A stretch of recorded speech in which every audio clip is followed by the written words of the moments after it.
আমরা ফেসবুক মুজাহিদ।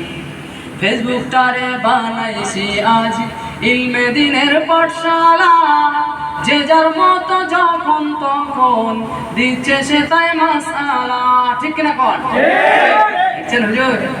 ফেসবুকটারে বানাইছি আজ ইলমে দিনের পাঠশালা, যে যার মতো যখন তখন দিচ্ছে সে তাই মাসআলা। নিজের মতের বাইরে গেলে, নিজের মতের বাইরে গেলে করি অভিশাপ। আমরা কেমন মুফতি সাহেব, আমরা ফেসবুক মুফতি সাহেব। ফেসবুকটারে বানাইছি আজ জিহাদের ময়দান, এমবি থাকলে যখন তখন করা যায় যোগদান। আঙুল দিয়ে যারে তারে করে দে শহীদ। আমরা কেমন মুজাহিদ, আমরা ফেসবুক মুজাহিদ।